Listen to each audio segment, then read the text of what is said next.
사도행전 4장 18절부터의 말씀입니다. 그 아이가 저기 자라매 하루는 곡식 베는 자에게 나가서 그 아비에게 이르렀더니 그 아비에게 이르되 내 머리야 내 머리야 하는지라.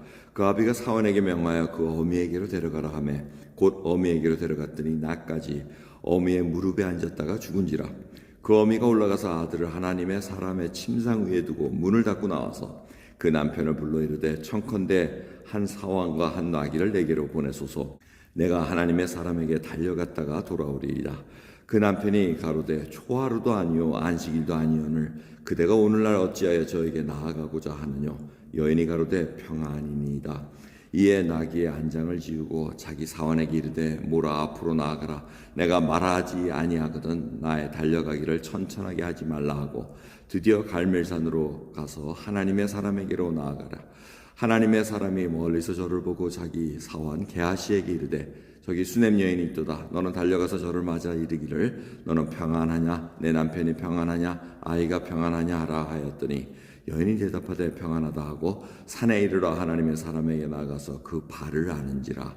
게하시가 가까이 와서 저를 물리치고자 하매 하나님의 사람이 가로되 가만두라. 그 중심에 괴로움이 있다마는 여호와께서 내게 숨기시고 이르지 아니하셨도다. 여인이 가로되 내가 내 주께 아들을 구하더이까 나를 속이지 말라고 내가 말하지 아니하더이까.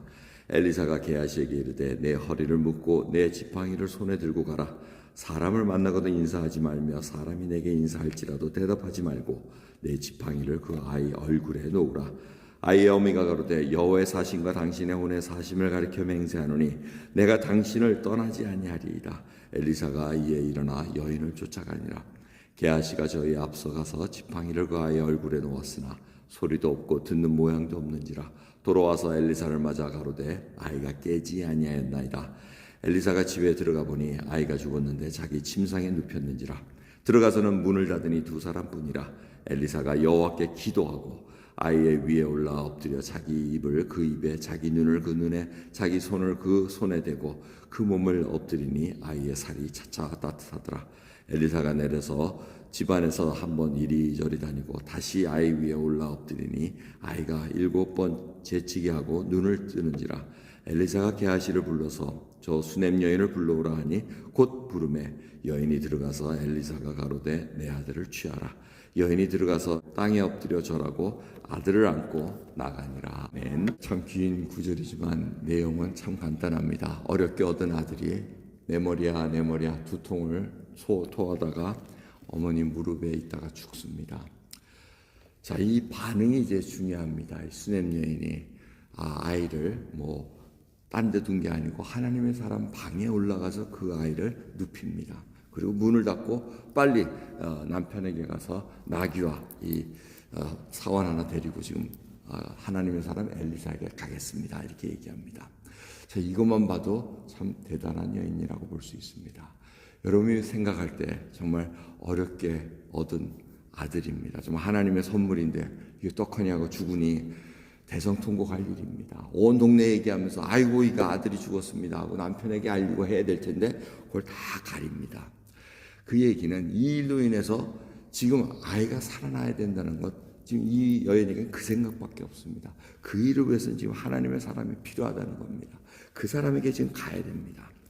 그래서 남편이 물어도 지금 평안입니다. 걱정하지 마십시오. 지금 초하루도 아니요 안식일도 아니지만 제가 그분을 만나야 됩니다. 걱정하지 마십시오. 이렇게 얘기합니다. 남편은 이게 무슨 일이 일어나는지 모릅니다. 아이는 그냥 있겠거니 하고 생각하고 있었겠죠. 이게 달려갑니다. 근데 달려가는 발걸음이 거의 25마일 가까이 됩니다. 25마일을 지금 나귀를 타고 지금 달려가야 되는 겁니다. 차면은 10분이면 달려가겠지만 지금 나귀를 타고 가려면 몇 시간 걸립니다. 이걸 그냥 달려가는데 멀리서 엘리사가 봅니다. 엘리사가 보니까 분명히 그 여인입니다. 그래서 가서 게하시 보고 먼저 물어봐라. 지금 자기도 모른다는 겁니다. 지금 보통 선지자면은 알아야 되는데 하나님이 알려주셔야 되는데 안 알려주고 있습니다. 그래서 물어봤더니 이 여인이 끝까지 다 괜찮습니다 하고는 올라갔다가 엘리사를 만나자마자 발을 부둥켜지 않고 거기에 통곡을 합니다. 그 게하시가 놀라가지고 지금 뛰어놀려니까 가만두어라. 하나님께서 지금 심중에 있는 것을 내게 알려주지 않았다. 참 엘리사도 대단한 양반입니다.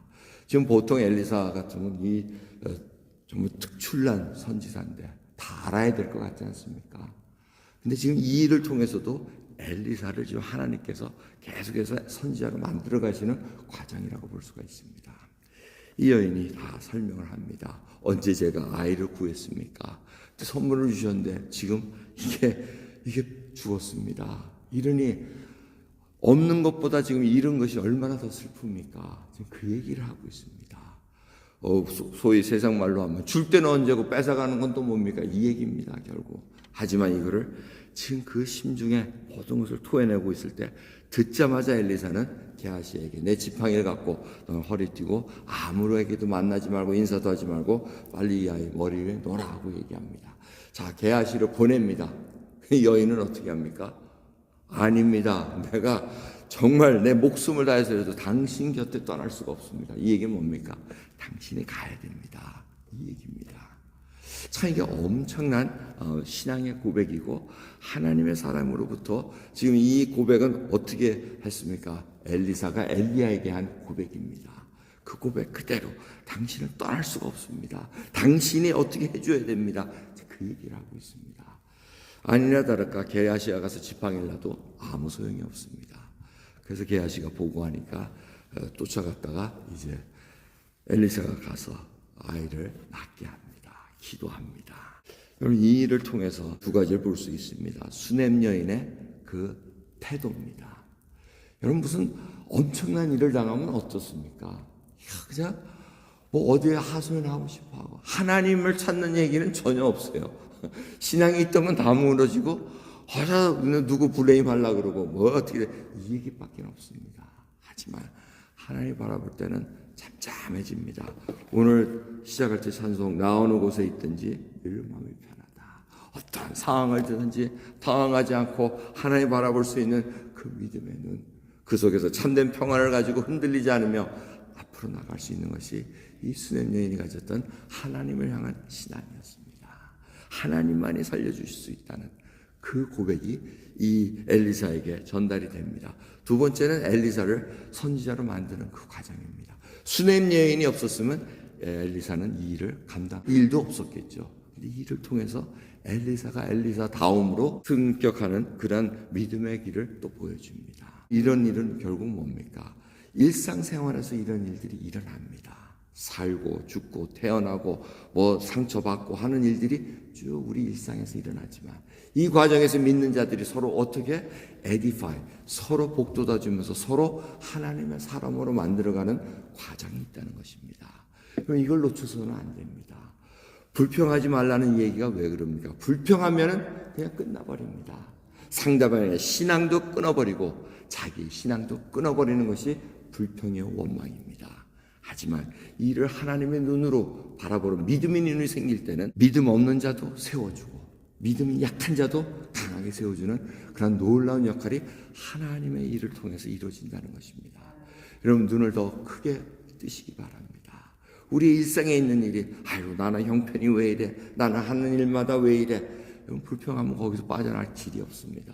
하지만 믿음의 눈으로 볼 때 내가 주님을 찾아가야지 주님 앞에 엎드려서 간구해야지 여러분 이 믿음을 통해서 참된 하늘에 주시는 평안을 맛보며 이 땅을 주님의 살아계신 그 예수 그리스도의 복음을 전파할 수 있는 그 땅으로 우리가 만들어가는 귀한 역할 감당하기를 간절히 바랍니다. 기도하겠습니다. 감사합니다. 오늘도 귀한 새벽 허락하셨고 우리 일상에서 어떠한 일이 일어날지 모르지만 주님 그 일을 당할 때마다 주여 우리가 하나님만 바라볼 수 있는 순전한 믿음의 눈을 열어주옵소서. 오늘도 주만 바라보며 정말 우리가 감당할 수 없는 일 주님께서는 우리로 하여금 주님께 아뢰고 한 걸음 한 걸음 주님과 동행함으로 말미암아 승리할 수 있는 그 걸음을 허락해 주옵소서. 감사드리며 예수 그리스도의 이름으로 기도드립니다. 아멘.